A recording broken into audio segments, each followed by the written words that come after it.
like a boss.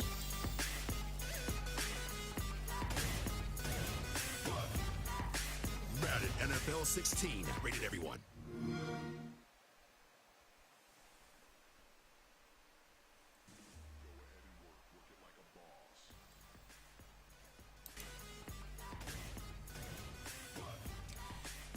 Hello everyone, my name is Clayton, and this is my first ever fantasy football talk show.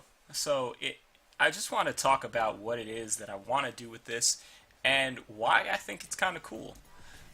So the first thing is that this is a show that is based around fantasy football, and fantasy football isn't exactly how we think of video gaming. I mean, obviously there's Madden, which is probably going to be the ad for the beginning of this video. But what fantasy football is, it has a lot of real-time strategy, kind of like a Risk or a game where you're kind of choosing who in real life is going to match up with your projections. It's got stats, and it's something that I found really fun for a number of years. So this is kind of my take on how we integrate video gaming, and I know there's a large cross section between the video gaming community and those who play fantasy football. So I just want to get on here, hopefully talk with some people who are similarly minded, and we can have a good time discussing fantasy football. So my background in fantasy football, I've probably been playing ever since I was in high school. And that goes back to the good old days of the Yahoo fantasy football leagues, when that was the big thing. And when I mean the big thing, I mean everybody was playing Yahoo fantasy football. Now it's switched to NFL.com, who have their own fantasy football league, and ESPN, who I've played a number of leagues in for fantasy basketball. But in the past few years, I've been getting more into money leagues. Not your DraftKings, not your FanDuel, but more so friends getting together, throwing down 10, 20, 30, $50, and then having kind of a winner take the lion's share of the profits. Second place gets a little something, and third place usually gets their money back, maybe a little bit extra. But that's the situation I find myself in again this year. I'm in one of those money leagues, and I'm sure people out there who may be viewing this video are also in their own league and just want to know what other people are doing. When you go about drafting your fantasy team, it's kind of unique in that you have to have in your mind before the draft what you want to shape your team around, what you want to build your team around.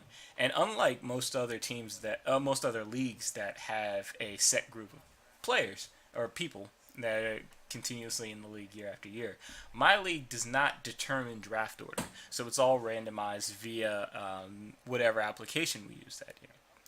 So this year, for instance, in that league, I was able to draft much higher than I usually am. I've been doing this league with my friends from, I think this is the fourth year that I'm doing it with them, and I've drafted sub 10th every time, 10th, 11th, and 12th. I've drafted 1 year at each of those positions, which I actually prefer because I like the swing.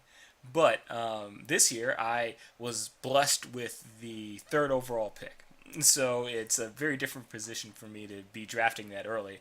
And having most of my draft board open, most of the players that I have a focus on, though who I want, I can actually get. And especially in our league, which has some custom settings that I won't get too far into, but make the league a little bit unbalanced in terms of what positions are more valued. So I still go for heavy running backs because I can end up starting four. I can start four running backs because I can start three running backs like most leagues, but there's only one dedicated RB position. The others can be running back or wide receiver. Most people tend to go with wide receivers, which are more risky plays, because if you're talking about your wide receiver 3 or potentially a wide receiver 3 and 4, those players aren't going to give you nearly as many fantasy points as an RB2, especially if you are in the position like me where I have potentially 3 RB2s. Running backs, what you would consider putting in your second running back slot. So let me go through that first. Just show you that team. So I don't know if this is big enough, but on this team, I'll go through the positions. I have Peyton Manning at quarterback, who I probably reached for. I also have Ben Roethlisberger at quarterback as the backup. But my running backs are Eddie Lacy, Justin Forsett, Doug Martin, Latavius Murray, and Sean Vereen. I really like that core. I always felt that I went too quick to the wide receiver position, even though I ended up usually having one great back and then struggling and being mediocre with the rest of them. This year, I feel like I have a good 3-4 backs that I can depend on, and even if one goes down injured, I have a solid backup. So there's always one running back who I feel like is going to be on my bench that has the potential to have a good week.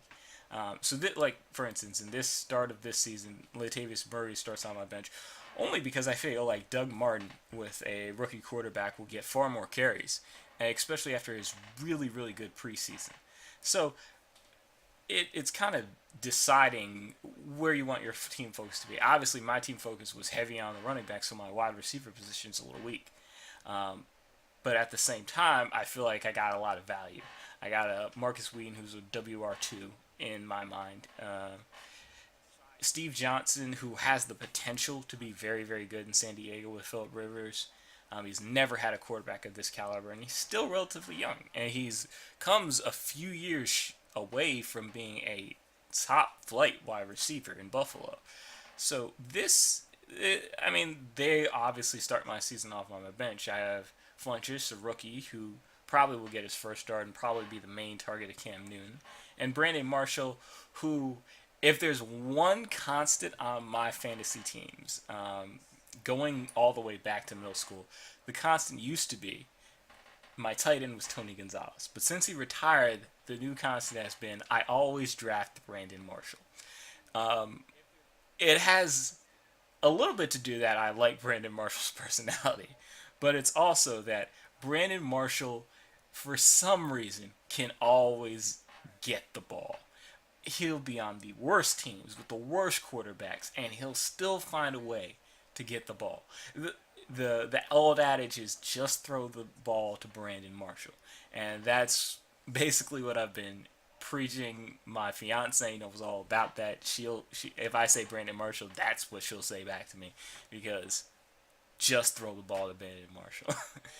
And the Jets, actually, the reason Brandon Marshall I think is a steal now is because without Geno Smith, after Geno Smith got socked in the jaw and, unfortunately didn't lose teeth, but is only out a few weeks, it's long enough that I think that Ryan Fitzpatrick will cement his position as the starting quarterback for the Jets. And I think that adds a lot of utility to the Jets receivers. I'm not really sold on Eric Decker because I don't feel like Eric Decker has the ability to be a game-changing wide receiver. But a wide receiver like Brandon Marshall, who, has done it with Jay Cutler, who's done it with Josh McNown, who's done it with seemingly random quarterbacks in Miami. If Brandon Marshall can't get you to be a starting quarterback in this league, then no one can. And he's looked very good the preseason again.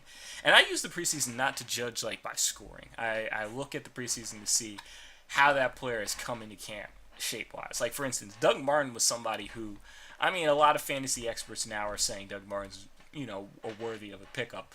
But preseason, if you looked at a fantasy football magazine, like this one I have here, you would see that Doug Martin is one of those do not drafts.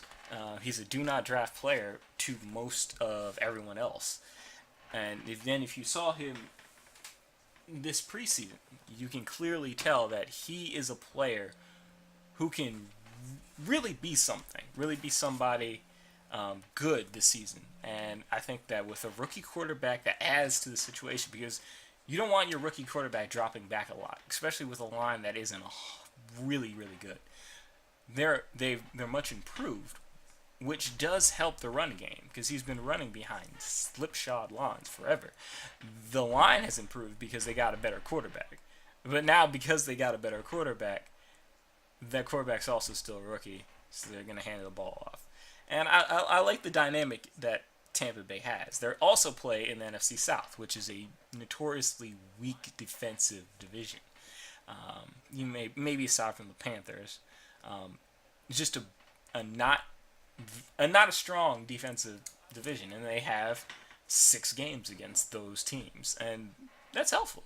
You got to look at schedules a little bit, but I don't pay too much mind to that until it comes to game day matchups. For instance, Peyton Manning is my starting quarterback, but if the matchup for Peyton Manning isn't great, and Ben Roethlisberger has a better matchup, I'm happy to start Ben Roethlisberger. If you compare their stats from last season, Peyton had a great season. I think he finished 3rd in as statistical quarterbacks go, which is a down season for him, but great season, especially in our league where touchdowns from quarterbacks count a lot more. Ben Roethlisberger actually threw for more yards. He also threw less interceptions. So I feel like Ben Roethlisberger going into this season, and with his dump offs to Le'Veon Bell, with the emergence of his wide receiver to Marcus Whedon, who's going to start as the second wide receiver. You've obviously got Antonio Bryant, probably, in my mind, the most guaranteed good wide receiver available in fantasy football. There are a lot of players on the Pittsburgh Steelers, especially with how bad their defense is going to be. They're going to be in a lot of shootouts. They're going to be in a lot of games where Ben Roethlisberger is going to have to throw the ball 30, 40 times, and that's what you want to see in fantasy. Now, that doesn't hurt Le'Veon Bell's value in my mind because Le'Veon Bell is a back out of the backfield, like a pass-catching back out of the backfield. He's going to get a lot of those Shane Vereen touches if Shane Vereen used to get in the Patriots, and who he might get in New York. I mean, you saw glimpses of that in the preseason, how value was flashing out of the backfield, especially in the new West Coast offense the Giants are trying to run. So, all in all, I think that this is going to be a very interesting group, a very dynamic group, and something that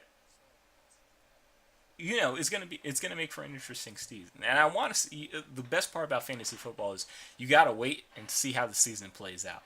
Because if you think one thing, but at the end of the day, it could be far, far different. So, after having said all that, I'm just going to briefly go over the show, my expectations of what this show is going to be. And that is that every week on Friday, I chose Friday mainly because it's an easy day for everybody. After work, what are you going to do? You might turn on Twitch, might see this. I'm a little bit earlier than I normally would be today, but come here, talk about your lineups, talk about how your last week went, talk about what you did on the waiver wire, and then go into preparing for that next weekend, that next Sunday, that next Monday night game. You're past the Thursday night threshold, but still, it gives us in the chat, or us, whoever decides to wander into this channel randomly, the ability to talk about a sport we really care about, to be able to talk about how, this Madden-like element that we have in fantasy football is just as cool and just as interesting. And hopefully we'll be able to grow this community and see what makes of it. See if anybody else is out there who also likes this type of gaming. And, if it grows, it grows. If it doesn't, I'll be happy to just talk to myself. So what I'm going to do with the rest of the time that I kind of laid out today is go through just a general draft. I'm going to just do a draft now, and if anybody comes in and wants to recommend a pick, I'll discuss why I'm picking that person, discuss why I'm not picking a certain person, and just go through a general draft and see how crazy it can get. Like, I did one draft recently, just kind of to prepare for this show, in, just a random draft now, which is exactly what I'm going to do.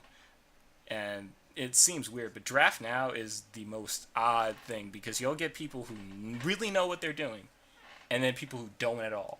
So your drafts will have Russell Wilson taken with the 5th pick in the draft, or you'll have a draft where a defense will go in the 3rd round, and not even the Seahawks defense, which still would make no sense. I'm talking the Texans defense in the 3rd round.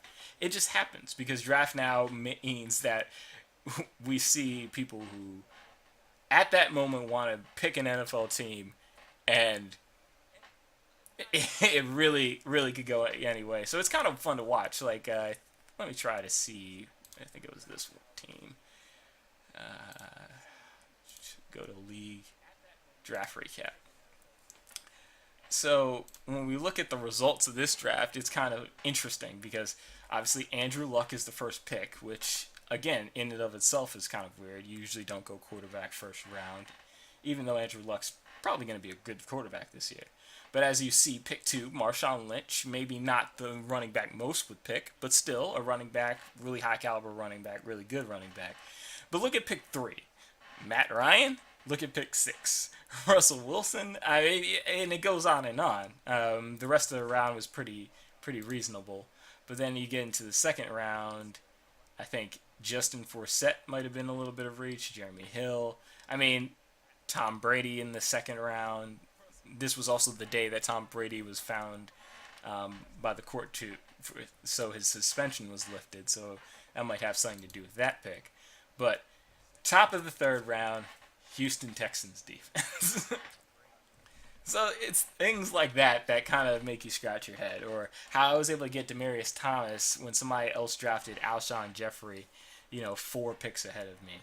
Or in the 2nd round, there was a pick of, the rest of the picks make sense. Or how Odell Beckham went before Dez Bryant and Julio Jones. I mean, I'm a Giants fan, I'm a big Odell Beckham Jr. fan. But pump your brakes. Just a little bit. He's good.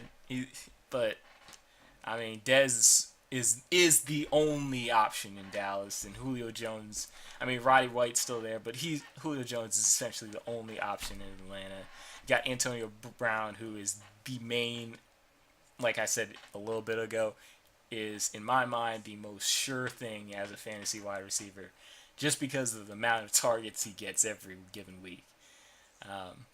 But as you can see, the draft went kind of crazy very quickly, and maybe we'll get something like that, maybe we won't, but it at least gives us the ability to hopefully see how some people's draft strategies will differ, and maybe talk through whether or not you guys or anybody else in the chat thinks it's a good pick, and why I would think it's a good or bad pick. So let's just go into it and see what we get. So all you do is join league. I don't know.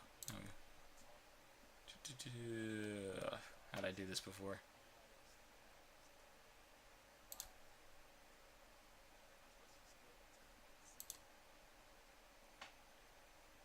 Draft now. And draft now. So there's already 10 users in the draft, so as soon as it kicks up, we'll be able to get in and, see what the board looks like, see where we're picking, because it's always important to know where you're picking. There we go. So now that we're actually in a queue, there's 7 users ready to draft, and as soon as that gets done, we'll get in there. So, I mean, I think with this team, it's going to be a little different. This is going to be the team that I'm going to talk about on Twitch every week. So instead of drafting how I probably normally would draft, I'm going to go with either the best available or the best available based on position of need. So I'm not going to stockpile a bunch of running backs like I normally would. I'm probably not going to wait really late on a quarterback, which I normally do. It's like most years I end up with a top 10 quarterback, but barely. The rest of my team is usually very strong, and my quarterback's the position of weakness. So what we're going to do here is really go after, just take the draft as it comes, see who falls to us, probably take the best available. If there's a reason if there's a best available who I'm not taking, I'll give you a reason for it. And hopefully this will be not exciting, but interesting. And I think that we can probably fill a good chunk of the time just talking about the different players, talking about fantasy football, talking about football in general. So, yeah, as soon as this loads up, we'll be able to, you know, enjoy what's going on.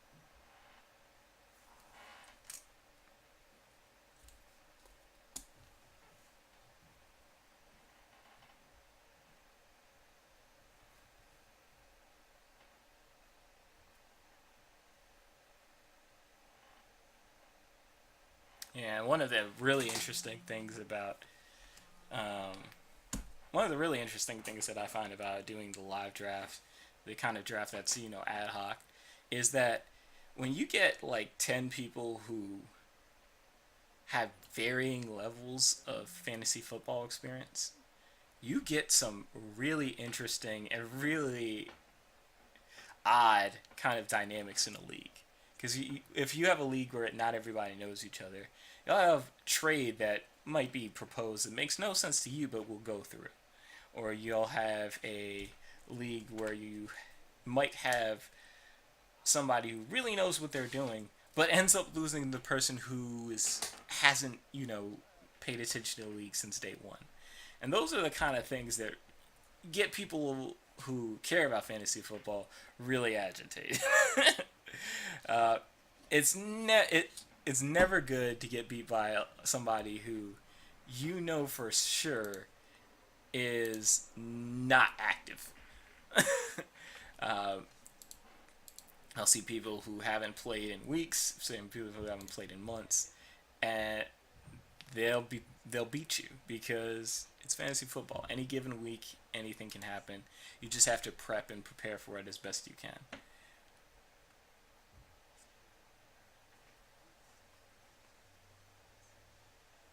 And usually this goes a little bit quicker than this.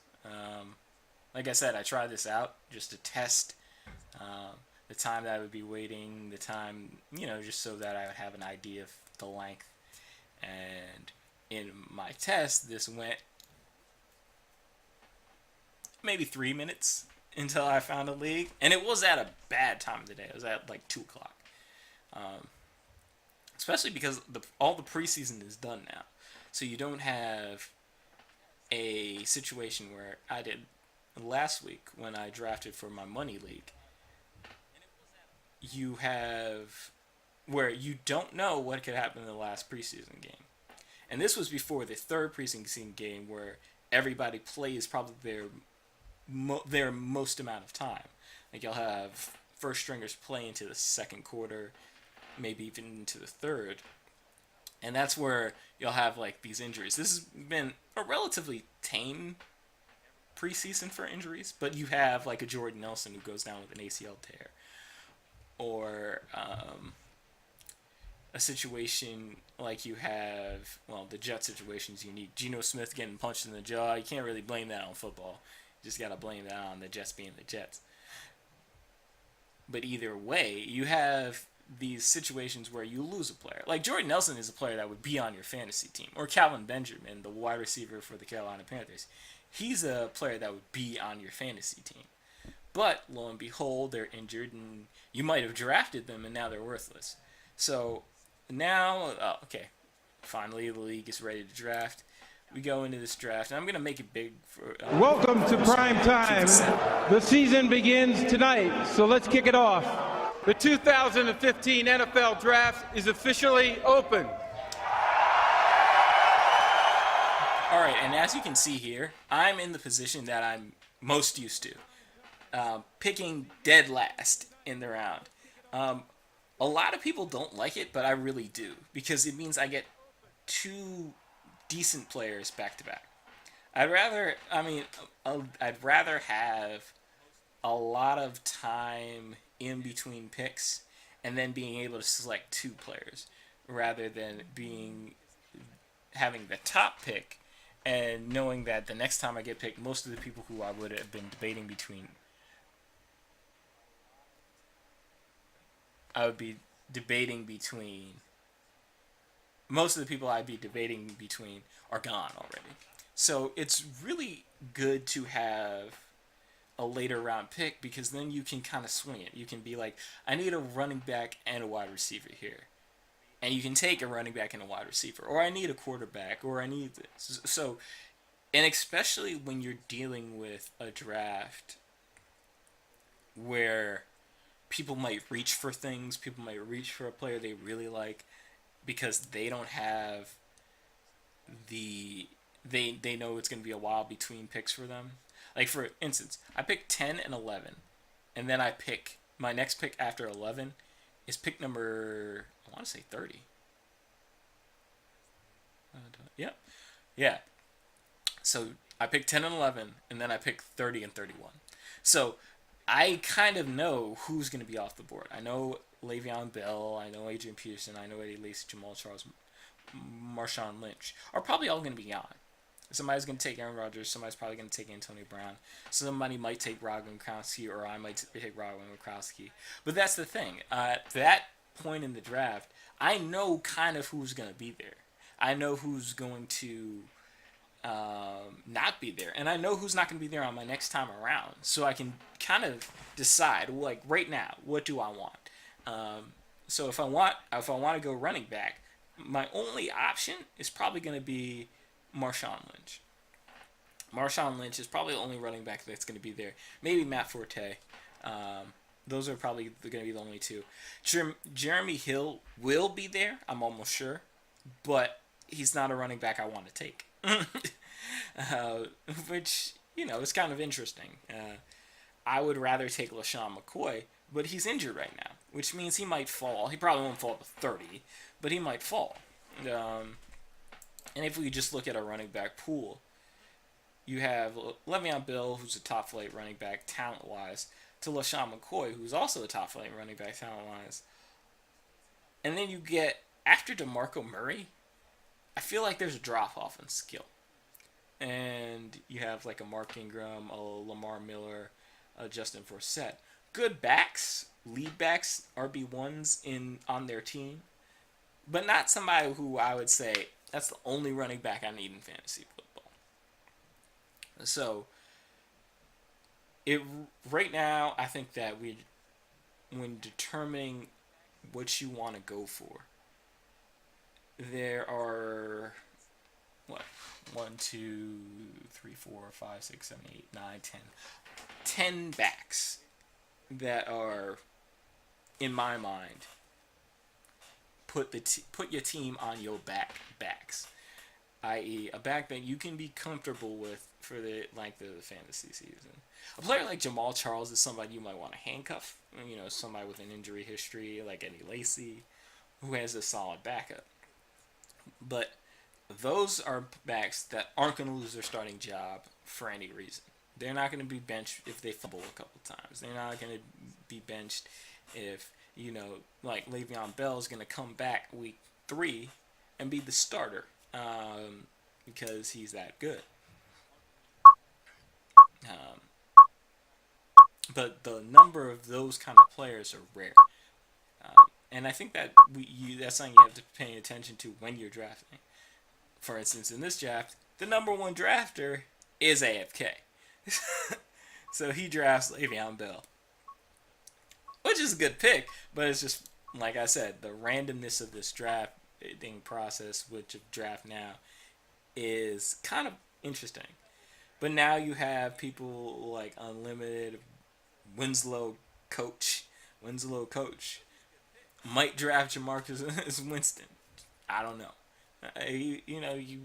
Like for instance, the second pick in this draft was the kicker for San Diego. No, I'm not making that up. It's the kicker for San Diego, Josh Lambo, who might not even be on a team anymore. Because I'm pretty sure the kicker for San Diego is... I'm pretty sure the kicker for San Diego is somebody else. Yeah, Nick Novak. Nick Novak is the starting kicker for San Diego. So you have somebody who's probably not going to be on the team as a first-round pick. And that is what fantasy drafting is. Insanity. But everybody else seems to have their act together. Adrian Peterson went third. Andrew Luck went fifth. Andrew Luck went fourth. Eddie Lacy went fifth. Jamal Charles went sixth. Marshawn Lynch, Aaron Rodgers. So Your team is now on the clock. And Rob Gronkowski. So everybody else kind of went in order. They went in order of players. So they left Matt Forte. They left Antonio Brown, who were high up there. And they lost Jeremy Hill. So they definitely went after running backs heavy. Everybody wanted to get a top flight RB. Now, in my mind, what I want to do is get some really good players at my position. But in this case, because all the really great RBs are gone already, I might just go wide receiver heavy. I might take a draft where I want great wide receivers. So what I'm going to do is I'm going to draft Antonio Brown first. Your team is now on the clock. High up and go up there. And then I'm going to skip, because C.J. Anderson, he's in Denver. Good situation. Chicago's going to be outscored a lot, so I don't know if Matt Forte is going to get that many carries in close games. Jeremy Hill, I mean, he's a good player, but he also has Giovanni Bernard splitting his carries. So, again, not running backs that I want to build a team around. So, instead of those two, I'm going to go Dez Bryant. I mean, had two really good running backs. Two really good wide receivers, I'm sorry. Two wide receivers who are going to have a lot of points. Two wide receivers who I can not think about when I'm putting my team together. When I have to decide who's sitting, who's starting this week, I don't have to. I've got two good, solid wide receivers. Now, that puts the emphasis on the rest of the people in the draft who might have went running back, who might went with quarterback early on in the round. Two of the best wide receivers are gone. Two of the marquee wide receivers are gone. So now other people are going to have to reach, or are going to have to go and get a wide receiver sooner rather than later. So what you're doing is dictating how your draft plays out, and that ends up helping you.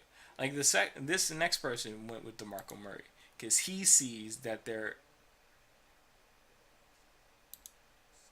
aren't that many good running backs left. So he went and reached for a running back. And like I said, he saw the same thing I did. He didn't like Jeremy Hill. He didn't like C.J. Anderson. He didn't like LaShawn McCoy probably because of injury. So he thought DeMarco Murray was the best option. This next person went with Matt Forte. He also got a wide receiver, and the DeMarco Murray dude got a Rob Gronkowski. So they both already had not gone running back and saw the rush of running backs and went and got running backs, which makes sense. I mean, it makes sense. It's probably what I could have done, but I feel like there's a lot of good value in this draft, especially because you have players like an Arian Foster, who people are probably not going to draft or not think to draft because he's not going to flash on your draft board really high. Like I want to say he's in the 90s. Oh no, he's lower than that. Yeah, he's 122. So he's going. The average for people is in the 140s of the round. But like this, Russell Wilson got taken. You know, Russell Wilson, a good quarterback, and probably I think rated the second highest quarterback in the league in terms of the pre-draft rankings. So that's not bad. But this dude has a Russell Wilson Marshawn Lynch combo. Maybe he's a Seahawks fan. And you'll get that in draft now. It's people who are fans of one team and will just pick that team because it doesn't matter, so they can just root for their team. But this guy's probably trying a little hard. He went Jamar Charles, Odell Beckham. Good combo. Two players who have injury history, so that's something you have to take into consideration. Julio Jones is a player that I thought about drafting instead of Dez. just because, the star on his team. And this dude, again, also saw what I saw, that the running backs available aren't the best. They aren't the greatest. So why not he took Andrew Luck first. And then he saw the running backs that were left weren't the best. So he said, why reach for one? Let me get Julio Jones, a really great wide receiver. And now we're starting to see people who, he had Adrian Peterson. He's got in his mind, I'm drafting running backs. So he drafts C.J. Anderson. Now, C.J. Anderson, I'm not saying is a bad back, but I don't feel like he's going to, over the course of the season, be a running back who can carry your team. And that's what you're looking for in the first couple of rounds. Players that can carry your team. Players who are going to have very few really bad weeks. And the interesting thing is, as you start to get, by round 5, 6, if you're just doing this, yourself to play fantasy football, you're going to start getting people who are like, I'm done. I'm not playing. I've got who I want. Everybody else is it doesn't really matter what my bench is. But fantasy football is really important about getting a team that's top to bottom good or top to bottom usable. One of the things I really like to do is draft a team where I have a player that I don't necessarily need, but is going to do very well so that I can trade him. And what I like to do is trade him with somebody else who has been underperforming or who I don't like. Trade them together for somebody like a notch above, but fills another team's 2 needs. And that way you're A, not taking advantage of somebody, and it makes it more likely that they'll accept your trade offer. And B, it also gives you the opportunity to... This is interesting. They took Anton Smith, who's a running back for the Falcons.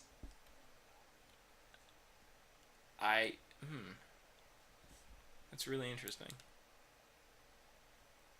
I don't know if all these players are from like the same school or something. So this is the dude who drafted the kicker first round.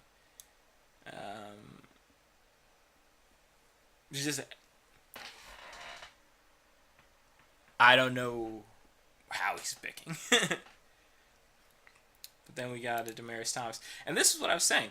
LaShawn McCoy might be hurt, but he's a great back. Hamstring issue is something you gotta consider. But because I don't have to reach for anybody, if LaShawn McCoy is there, a 15 value, he probably won't be because there's still 6 picks before me. But people are reaching for wide receivers. People went for Demaryius Thomas. People went for Randall Cobb, and they're going for these guys because look who's left. Look, Alshon Jeffrey, who might not play week 1. T.Y. Hilton, who has so many people. You've got Andre Johnson now in Indianapolis. You have tight ends Dwayne Allen, Cody Fleener. You have just a lot of players there to contend with for touches. So the wide receiver position's starting to get dry pretty quickly. And I think part of that is how we drafted. I picked 2 wide receivers off the go, and now what they've done is forgotten about the running back position. So people who needed running backs think they've got theirs. And if I grab 2 good running backs back to back, now I have a position where I have 2 very good running backs, 2 very good wide receivers, and the rest of my draft is easy. There are a lot of sleepers that I think this team will be able to get because of how we've drafted. And that's always fun, because now you're basically playing with house money in a sense. You have the ability to really dictate how you want the rest of your draft. You can reach for a bunch of people. You can take people who ordinarily you say you like a certain team. You can draft a bunch of people from that team. And that can make it fun. That can make it fun for your season because you can root for your team and not have to worry about, the Giants are playing the Cowboys, but I have dead Jason Witten and Tony Romo. So I hope the Giants win, but I hope it's like 66-68 or something foolish. Let's see, Justin Forsett went off the board. He's one of the players that I would have drafted. I like Justin Forsett this season. A lot of people are saying that he has competition. I don't really see it, but Lavance Telefero is somebody who they think might get some of his touches. In my mind, the best back in Baltimore for a while was Bernard Pierce. But he's now in Jacksonville, and Jacksonville has too many good running backs at this point. They have T.J. Yeldon, who is actually pretty high on the draft board, but they also have Denarius Robinson. I'm probably saying his first name wrong, but Shoelace. He played at Michigan as a quarterback, but had a really good season last year as a running back. And I think that he probably should get the starting job, especially because T.J. Yeldon I don't see as an every down back. So that dude actually went the entire time and got auto-drafted LaShawn McCoy. So we were literally we were 3 picks away from having the potential to get LaShawn McCoy in the 3rd round. So what do we do in the 4th round? Again, since this draft is kind of just fun, we're going to take the best available. And if the best available is a really good wide receiver, we might want to go for that. But right now there's really not anything that, jumps out at me as a player you just have to have. I mean, you could do Peyton Manning, which is a bit of a reach, but it's a solid quarterback choice. But again, there's going to be some really good quarterbacks late in the draft. The big names went, but some really good names are still there. Ben Roethlisberger is still there. Phillip Rivers is still there. Eli Manning, who has all these weapons this year, is still there. Sam Bradford from Philadelphia is going to be there, probably regardless. Your team is now on the clock. But the last 2 picks were wide receivers that we wouldn't have picked, T.Y. Hilton and Julian Edelman, reaches in a sense. So what do we do here? We can get a running back. I think we'll get at least one running back, probably Lamar Miller, and then we can either get another running back and be set at the position, or we can wait on somebody like Doug Martin, when somebody like Joseph Randall, Andre Ellington, Latavius Miller, who are going to be available later on. So I say we take Lamar Miller. Your team is now on the clock. And now next, we can take Jimmy Graham, a really good tight end. We could go for Peyton Manning as our quarterback. But I see some really good quarterbacks in the 6th round. When we're picking 50, in the 50 range, Ryan Tannehill, Tony Romo, Ben Roethlisberger, Tom Brady. Any of these 3, Tony Romo, Ben Roethlisberger, Tom Brady, I'd be cool with on my team. Matthew Stafford's also in the 50s. After that, if we wait a couple more rounds, there's an Eli Manning, a Phillip Rivers available. So I don't see we need to go quarterback. So let's just take Jimmy Graham, who is actually at this pick. His average draft position is 30. We're at 31. So we get a running back, we get Jimmy Graham. And then in the 50s, we get another running back. And then we get our quarterback. And then we actually have our full team, I believe. Yeah, we'll have 2 running backs and a quarterback at that point. So we'll have our full team. And then we can really just draft who we want. We can go through it. And I think that is the best way to do it. Get to a point where you can draft who you like. There are players in here who honestly, right now, I would draft even though we don't necessarily need them. Like a Brandon Cooks, I think he's going to have a really good season. And if he's there at 50, I say we take him. But I doubt he's going to get to 50.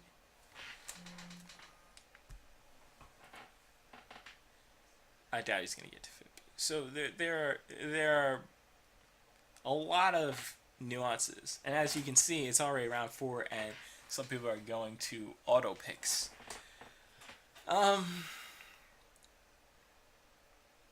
You also see that the speed of the draft is moving faster. After Jimmy Graham got taken, somebody reached and took Tom Brady. One of the people I said I wouldn't mind went and got him. So now what we've got to do is make sure our team is solid and our positions of weakness we make reasonable reach picks for. So, like for instance, we're gonna have a great wide receiving core. We've got Antonio Brown and Des Bryant. We're gonna be great at wide receiver. So what we want to do, we also have Jimmy Graham, which is top ranked tight end, probably. I mean, Rob Gronkowski and Jimmy Graham have been the top 2 tight ends in the league for the past few seasons now. Jimmy Graham is a player who I won a league last year with, taking in the first round because I was a late pick in the round. So, but yeah, like finally Peyton Manning gets taken. Joseph Randle gets reached for on a team who that was their first running back.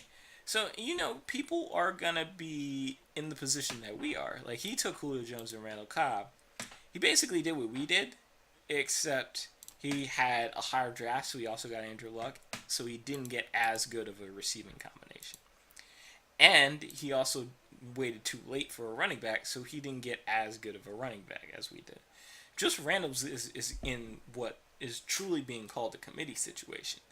So because he's in a committee, he's not going to get as many carries as a player like we did with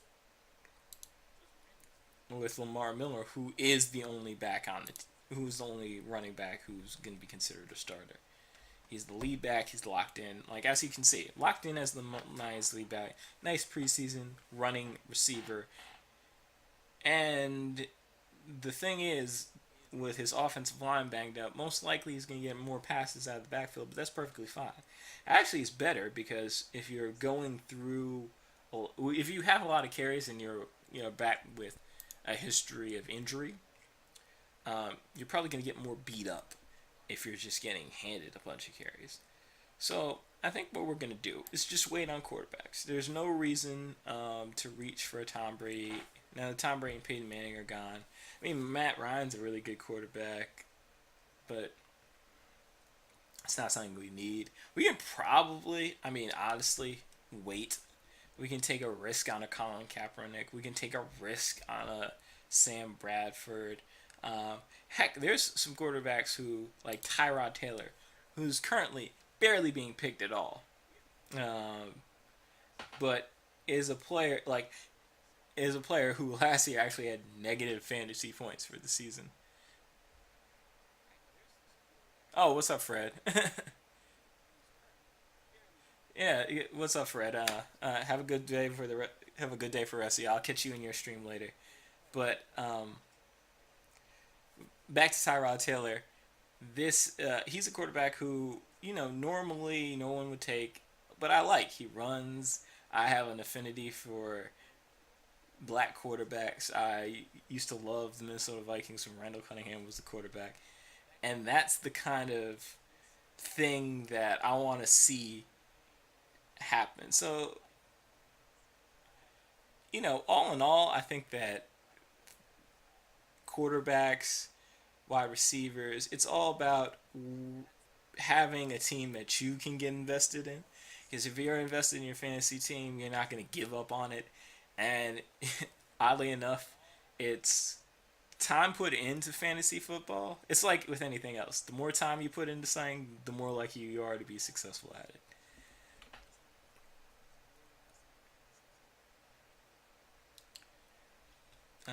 Let's see. So let's go through the last couple picks. Oh, I didn't even notice that. Pick 16, they picked Cam Newton. That's really early. Jimmy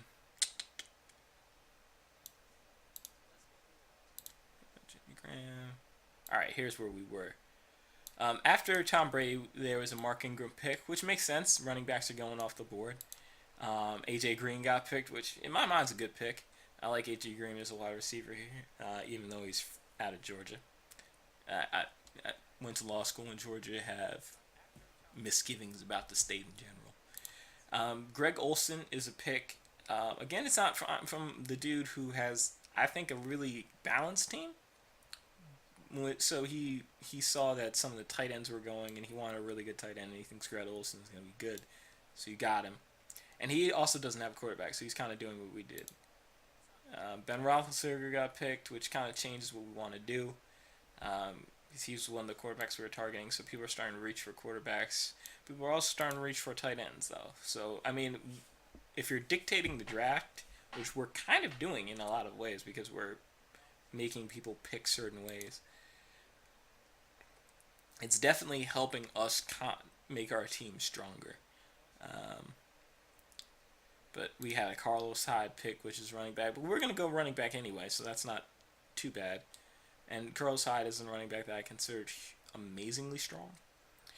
But even here, the dude who, I don't know how he's picking his team, picked Drew Brees and then put Escobar, who is not even the starting tight end for Dallas. He's the backup. Jason Witten's the starting tight end.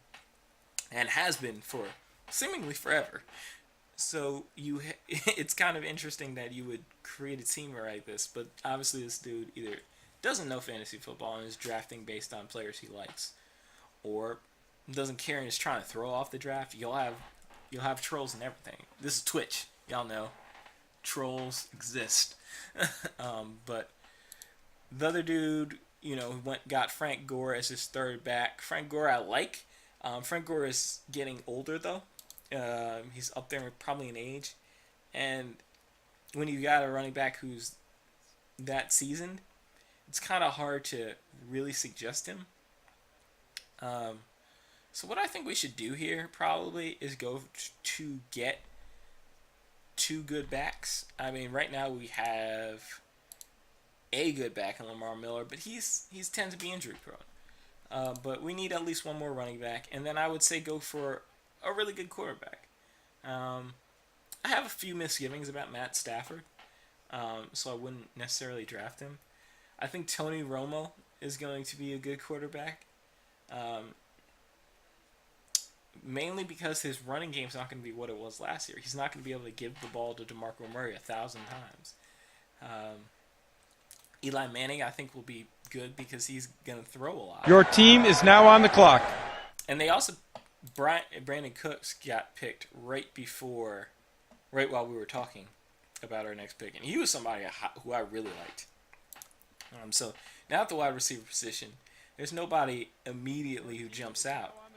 And that actually helps. Like in fantasy football, it's also important to have multiple options. Like I like the swing pick, so I can have, if I have two people I'm trying to decide between, I can take both. It's also important to have multiple options because something like that might happen, where somebody you had a vision of wanting on your team goes right before, and then you can't draft them. So what we're going to do, I like Latavius Miller. I mean, I don't like Oakland, but at the same time, he's the lead back there. There's no Darren McFadden. There's nobody behind him really to give him a challenge. So I think he's going to be good. And I also think Doug Martin is going to be very good this season. So what I think we're going to do is we're going to take Latavius Miller here. Jonathan Stewart is also going to be really good. Actually, Jonathan Stewart is probably... You know what? Let's do this. Let's take Jonathan Stewart and Latavius Miller and see what happens. Your team is now on the clock. It might create a rush for running backs, but what we now have done is shored up our running back position because we also have guaranteed that we'll have a good flex at the very least. The other thing about drafts in fantasy football, at least in terms of NFL.com, is you can tag players to a queue. So if we go down the list, now that we have a good running back core,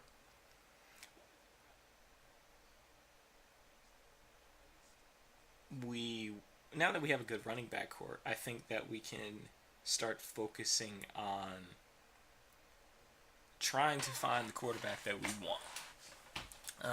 And quarterbacks, like I was talking about, you got to know your stats. You got to know how your leagues constitute, because in standard leagues, at least on NFL.com, your standard league, you don't have a quarterbacks touchdowns are only worth 4 points. In some custom leagues, like the custom league that I am in, a quarterback touchdown is worth 6. That makes quarterbacks much more valuable because quarterbacks score many more touchdowns than running backs or wide receivers throwing them. That is why in the standard league, it's not as important to have the best quarterback because it's only one position. Every other position on your team, you have multiple opportunities. For instance, we have 2 wide receivers and the flex, which could be a wide receiver or a running back. We have 2 running backs, and then potentially the flex position. We have a tight end, who we went really high with and got a Jimmy Graham. So when you're constituting your team, you're probably going to always have a weaker position if you're in a good draft. But just because your position is weaker doesn't mean it's weak. So, for instance, we have a solid running back position. It's not very, very strong, but it's solid. We have a great wide receiving position.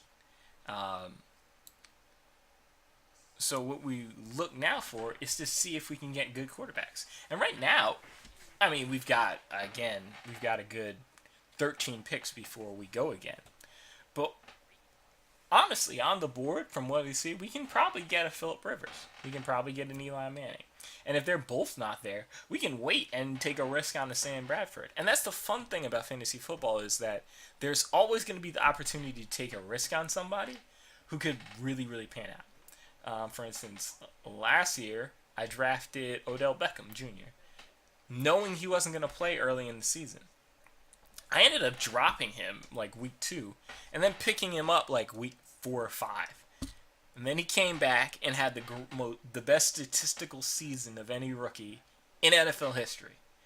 And on my fantasy team, he was my best wide receiver. That's how fantasy football works.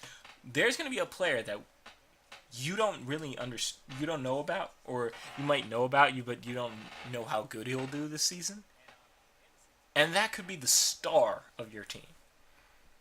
And it all happens to be paying attention, focusing on how the league is going, how stuff is progressing, how teams are playing. Because some teams might have high expectations and then not do well. So you end up having a large period of changeover. You'll have a quarterback change, like the Redskins, who had RG3 set as their quarterback and now are going with Kirk Cousins. That changes the entire dynamic of fantasy, because now you have a quarterback who doesn't really throw the ball deep downfield. So a Deshaun Jackson isn't going to be as valuable as a Pierre Garçon. Or you have, in that same situation, because Kirk Cousins isn't a running quarterback, the running backs are actually going to do better, because plays that might have been designed quarterback runs are no longer quarterback runs. I just realized Matt Ryan hadn't even been drafted, so we're fine on quarterbacks. We can take a quarterback here if we want to, but it's not needed. But again, we can do what that's fantasy football. Knowing what you want to do, knowing what you need to do, and then going about and getting it. And I think that was my notification. Yeah, that was an Xbox notification. I'm using this through Windows 10, if you can't tell. Side note, I really, really like Windows 10. I think they really did a good job on it. And this is from somebody who owns a lot of Apple products, owns a MacBook Pro. And people at this point, if they're AFKs, start drafting people who they need. Like this dude drafted kicker. He still needs a running back, still needs a wide receiver, still needs a flex. Has 2 quarterbacks, Cam Newton and Peyton Manning. Like he's all over the place. And if you don't come into a draft with a good idea of what you want, like there's the dude who took Tony Romo, who probably didn't have a quarterback. Yeah, didn't have a quarterback, took Tony Romo. So we're probably gonna have to go quarterback to make sure we get something good. But people are going to be all over the place. People are going to be all over the place in your drafts, And you just can't let it phase you. You have to have a game plan, you have to have a strategy, and then you have to stick to it. Like, there are some years that I will, if I think the year is going to be, if there's going to be like, if I think there aren't going to be too many good running backs, I will say I refuse to take a quarterback before round 4. Just to get in my head that I want to draft a bunch of running backs or I want to draft a bunch of wide receivers. I won't reach for anybody, but at the same time, I won't say, okay, he's okay, but he's not what I wanted, so I'm going to draft the quarterback I want 2 rounds early. That's what you got to avoid. And if you can avoid that, then you'll be in a much better place.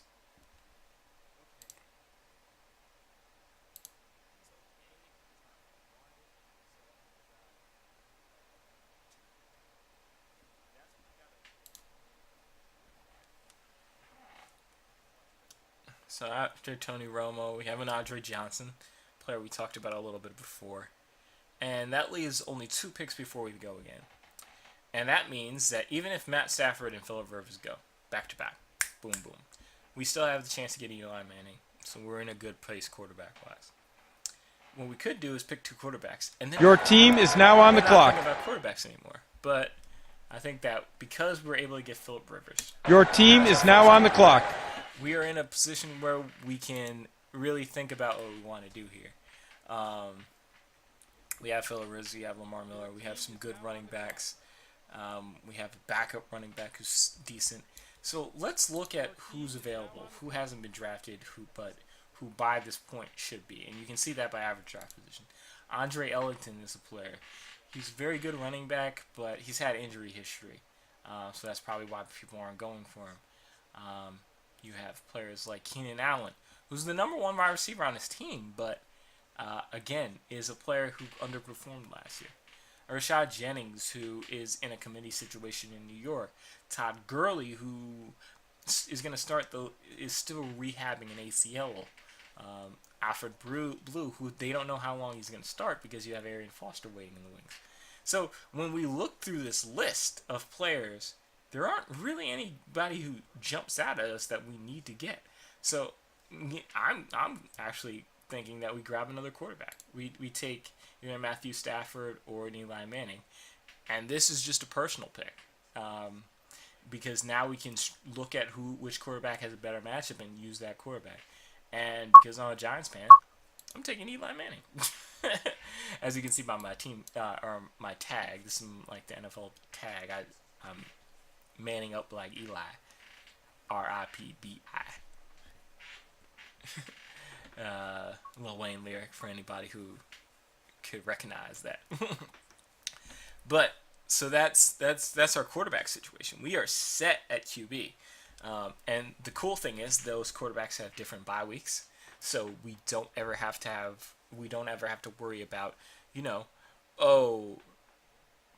the other thing you kind of want to pay attention to is bye weeks. Like, for instance, both of our running backs, Lamar Miller and Jonathan Stewart, have bye week 5, and Latavius Miller has bye week 6. What you don't want to do is have too many players on the same bye week, especially at the same position, because you want to be able to, flip them. So let's go back to running back, and this is a player I talked about at the early part of the stream, and how much I enjoy Doug Martin. I think he's going to be a really good player this year. So I'm hoping he's going to be there when we pick again, because then we can get Doug Martin, and at this point we'll have a team that is solid, top to bottom, and we'll have players in every position where we can feel comfortable. And at that point we can start reaching, and reaching is when it gets really fun, because you'll be able to grab people before people will think about grabbing them. And we can start reaching in round 9 because we have every player we need. You can see our needs on the screen. They're highlighted probably around here in green. If you look real close, you'll see that we need kicker and defense. And if you draft a kicker or a defense before the final 2 picks of the draft, I personally despise you. The league you are in will personally despise you. Because honestly, you never want to draft a kicker or a defense until you absolutely have to fill out your team. The reason is there's always any player on your team is going to outscore your kicker or your defense. For instance, let's just look at a random player who probably won't do anything this season. Roy Halou had 85 fantasy points last year. The best defense in the league was, I want to say, the Seahawks last year. No, 2014, the best defense in the league, scoring-wise, looks to be the Eagles. Okay, so the Philadelphia Eagles was the top-scoring defense in the league. Mostly because of sacks and interceptions, and probably a couple special teams touchdowns. You have Darren Sproles, who scores a lot of special teams touchdowns. So because of that, you have a defense who scores 177 points over a 16-game season. If you do the math, it's a little over 11 points per week. Not good, not bad, not great. But then you have, a third quarterback, a quarterback who's not even that good, like Andy Dalton, 224 points. A quarterback who you probably wouldn't play, probably is going to go undrafted. 224 points. I'm just saying, you can always wait on a kicker. You can always wait on defense. And a kicker even more so. Because a kicker, your best kickers are scoring 150. Not even as high as your defenses. So these are players that you can, and they all score about the same. The best kicker in the league, and a kicker who barely ever kicks. 134, 146. Not much difference. It's a week-to-week thing who's going to have the better opportunity. So, just pump your brakes on kickers and defenses. Wait, and then draft people who you want to draft first. Alright, take it from me. Draft people who you want to draft first. Like, I'm honestly going to try to get Steven Hauschka. On this list, he's 245. Why? Because no conceivable reason. Whatever. He's gonna be my kicker who I'm gonna pick in the 14th or 15th round. I might pick a defense first just because I want to take the Carolina Panthers because their week 1 matchup I think is they play somebody in week 1 who I know is bad. And I stream defenses, which means I pick a defense and then I look who's playing next week, and then I pick the defense who's going against the worst team in the league. And that's how I do it every week. I pick the best matchup per defense. And the other defense, I drop. And that's just how I play it. And Andre Ellington just got picked. And then Matthew Stafford just got picked. Those are two really good players, and they just got picked. Like, Andre Ellington actually makes this dude's team pretty good. Yeah, he's got some depth. He followed pretty much our same pattern. Except he went running back, wide receiver, back to back. Your team is now on the clock. Let's see, a kicker and a defense. But now we can pick whoever we want. And Doug Martin's there. Doug Martin's a player that we've been talking about. Doug Martin's a player I want. Let's pick Doug Martin. Your team is now on the clock. All right, now the next pick. Again, we have everything done. We have our quarterbacks done. We have our running backs done. Because we have 4 really good running backs. We have we only have 2 receivers right now, but they're 2 amazing receivers. So what we could do is go wide receiver. And what do we have at wide receiver? Keenan Allen, who right now is about 20 picks past where he was supposed to be drafted. Now, even if you don't like Keenan Allen, and I'm not a huge Keenan Allen fan, if a player falls over 20 picks, that's insane. I mean, he's already the number 1 receiver in an offense that is pass heavy. I mean, he didn't have a great statistical season last year, But come on, that's too far to fall. Let's take Keenan Allen because honestly, that's just a good, solid pick. There's some picks that are like that where they've fallen too far, and at that point, you have to draft him. Like we reached on Doug Martin just because I think he's going to have a really good season, and I encourage anybody who's playing fantasy football to go out there and take a look at Doug Martin, especially because you can get him like I did at pick 90 might have been too high to get Doug Martin if that was a reach, but people are picking like Todd Gurley now and stuff like that, so. Yeah, it's probably a couple picks too early. Like Joique Bell is, fallen, but it all depends on how you see. Like Alfred Blue is still up there, but he's a late draft pick. Like what I want to do next time, if he's still there, is take Aaron Foster.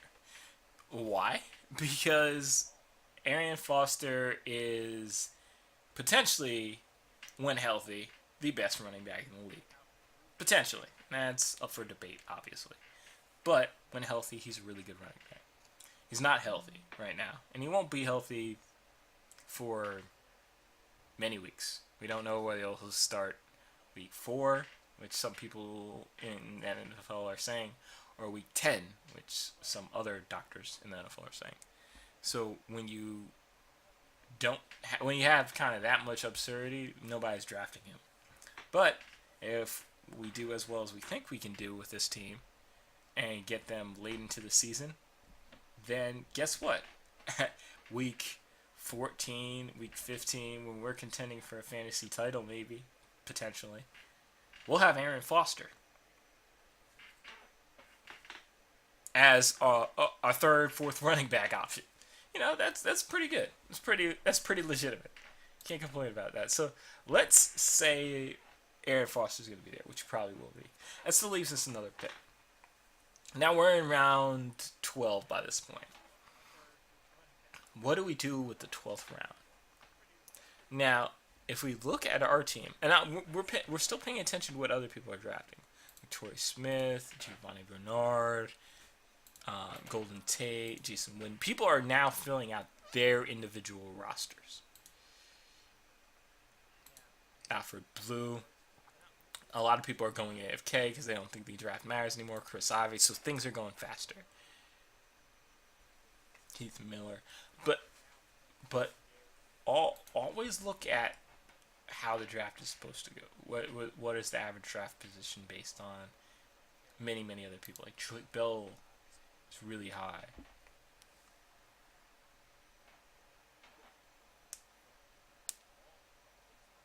Joique Bell is a good player. Relatively high. Ryan White's a good player. Relatively low ranked this year because of his injury history, and he's not starting off the season healthy, which is never a good sign. Victor Cruz, another player who's coming back from a devastating injury. And somebody went and got Arian Foster, which is smart. Like, for the same reason that we wanted him, somebody else went and did it. Yeah, they're the team who kind of did the same thing we did. The 2 wide receivers early, but they started with Andrew Luck and they had a higher pick.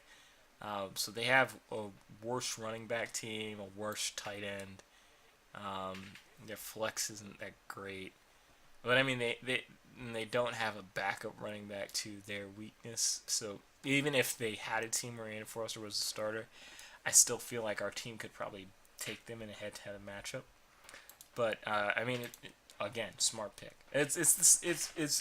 You're gonna have that in your drafts. You're gonna have somebody who thinks like you, especially in drafts like with friends, where you talk about football.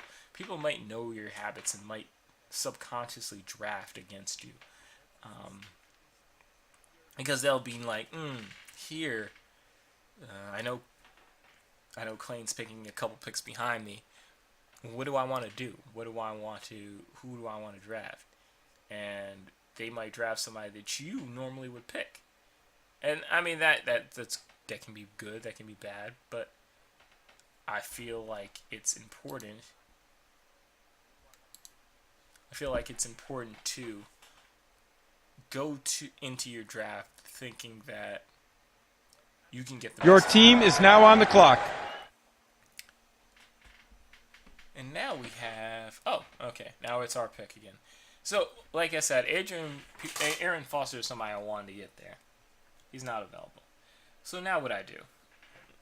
At this point, we have our team. We have a team together that can win. We have Phillip Rivers, we have Lamar Miller, we have John Stewart, Latavius Murray, Doug Martin, Keenan Allen, which was a value pick that we just got last round, Phillip Rivers and Eli Manning, and two great wide receivers in Antonio Brown and Des Bryant. What we could use? Another wide receiver probably. I mean, Keenan Allen's a great backup. Don't get me wrong there. But what do you want to risk? I mean, we have 11. We have the 10th round, which we're in, the 11th round, and then we're in the 11th round. Then the 12th round for picking the 12th, and then we have 13, and then 14 and 15 is defense. So we have 3 picks left for players. I'm gonna take a chance on Victor Cruz.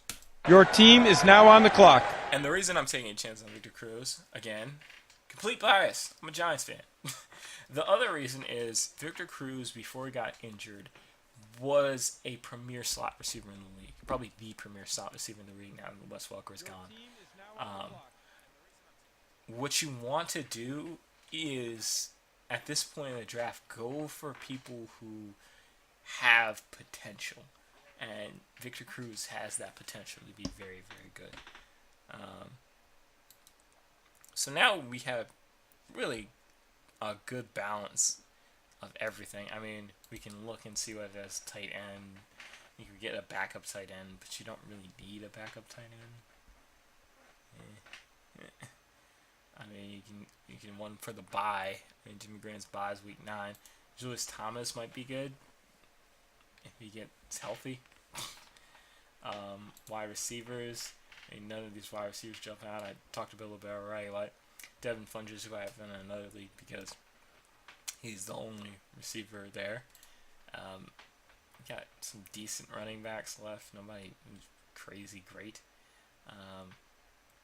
Yeah, you know what I'm going to do? I'm going to take Joique Bell just because he's somebody who has a high draft ceiling, high draft position, who fell very far. And he fell for a reason. It's his injury history. But you have to plan your team around being healthy. And then your plan is for everybody to be healthy. You have to, for instance, even if there was a really interesting article about whether or not you handcuff. And the idea is, do you handcuff with a backup? I.e., does the backup have enough skill to be legitimately used? Does he have any individual value, even if he's just the backup? Like, is he a Darren Sproles, where he'll get a lot of touches anyway? Is he a Ryan Matthews? In the current situation that they're in Philadelphia, where that you have a DeMarco Murray as your lead back, but a Ryan Matthews and a Darren Sproles. Will he get in enough touches to justify being on your team regardless? And if the answer is, he's good enough, but he's just good enough because he'll be a starting running back in the NFL, and he'll get the most touches. That's probably not going to be as good as getting a starting running back from another team. I mean, it's just not. So, what you want to do in that case is don't draft the handcuff. Draft somebody who's going to score more than the handcuff. And that could be hard, or the handcuff might end up where the handcuff is in a position where he is playing a really weak schedule, and therefore you got a really weak schedule and a guy on your team who's very, very good. This happens. It happens a lot. So those are a couple things that you got to take into account. But I'm quickly going to get up and answer the phone that I've been ignoring for a couple of minutes. And we'll come back and we'll do this last pick. And you see kickers, quarterbacks, everybody coming off the board right now very quickly. So I'm going to run and do this really, really quick, and I'll be right back.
And we're back just in the nick of time, it looks like. So, in these next couple of picks, what we really need to do is just draft based on value. Last pick is always on value, or always a reach pick, who you think somebody might come up. Like somebody might draft a Ray Rice in this situation. I mean, I won't, but somebody might. Somebody might reach for somebody who's a free agent now, but has the potential to be picked up by an NFL team. Potential to make an impact. Or somebody they think is really, really good, but nobody else values. So, in my opinion, our team has a lot of good... Your team is now on the clock. But there's nobody like we have a mixture of backup running backs and wide receivers that I think is strong. You have two quarterbacks that can be switched off. I mean, we could get a backup tight end for bye week. And there's some good tight end options available. I think that might be the best idea. Might be the best thing we can do with this pick, so it's not a waste. And that also gives us because we feel like we've crafted a good team, it gives us the opportunity to drop somebody without it being too hard. You always want that one. Your team is now on the clock. Easily drop. And I'm driving Carolina just because I said again. I want to say, I can check this really quickly. Carolina. Your team is now on the clock. Carolina. The Panthers play their first game of the season against Jacksonville. So that's why I am drafting the Carolina Panthers. Mainly because the Jacksonville Jaguars, I don't think, are a very good football team. So I take the Carolina Panthers there. And then with the last pick in the draft, I take my kicker. And I think, yeah, Stephen Hashka. Fine for me. He's got a good leg. He kicks in Seattle.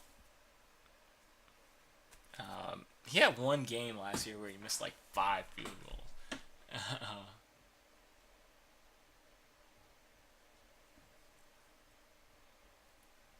So, I mean, he's a good kicker.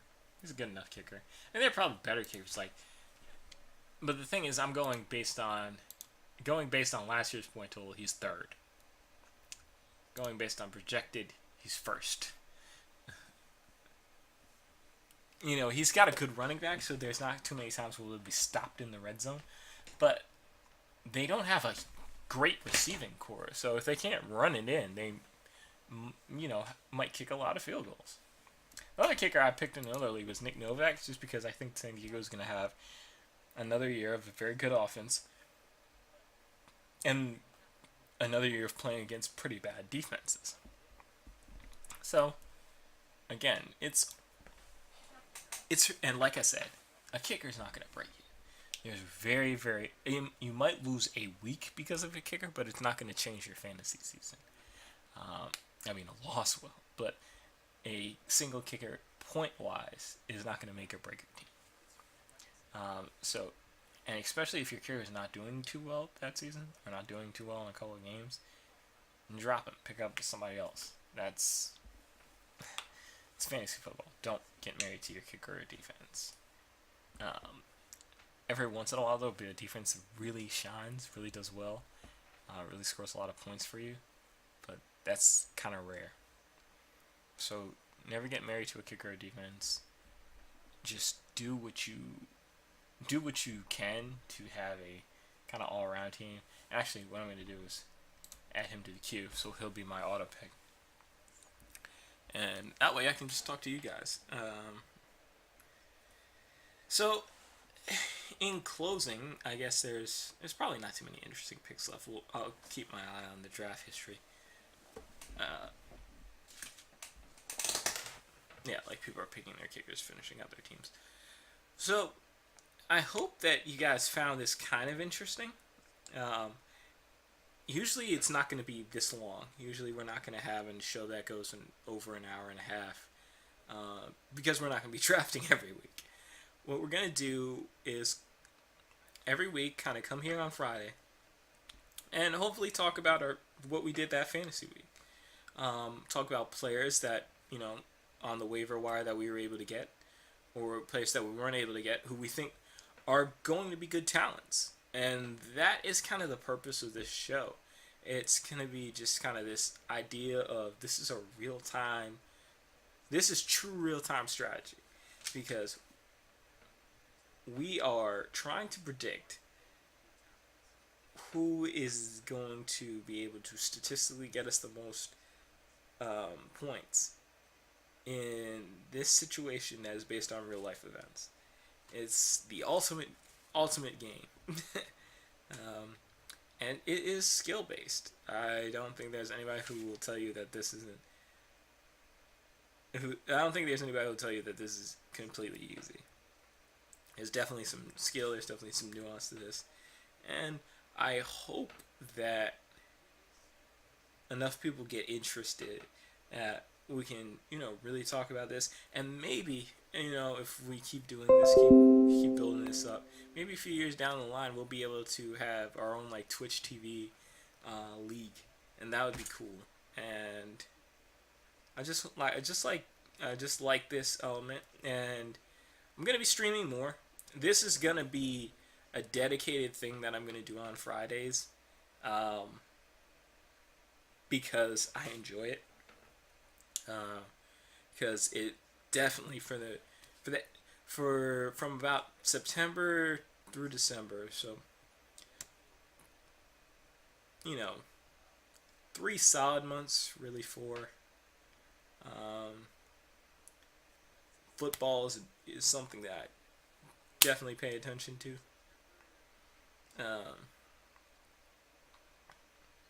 But I think that a lot of people in America love football and don't understand how much fantasy football is such an interesting pastime and project and hobby.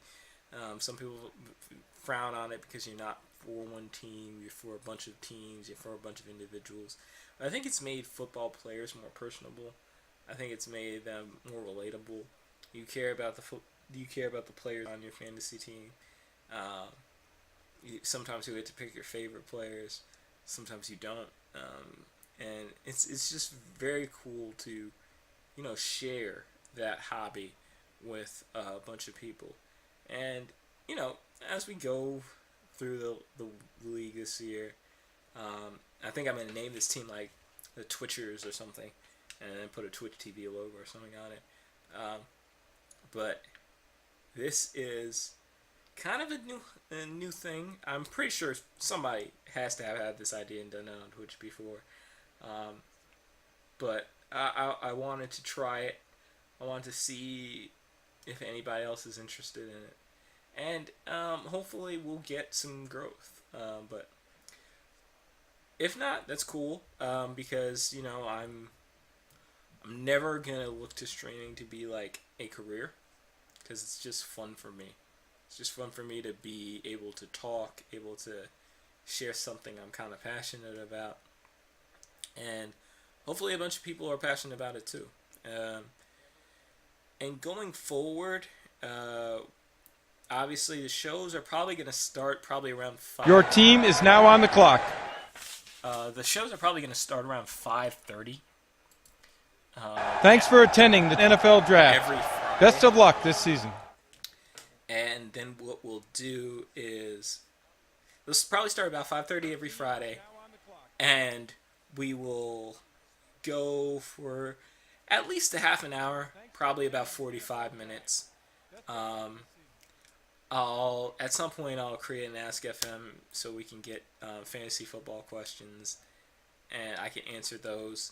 I'm gonna set up links so that you can put, or so that I can have a dedicated Twitter to answering fantasy football questions, and it could be interesting. And I'm gonna be, obviously this is just a Friday thing.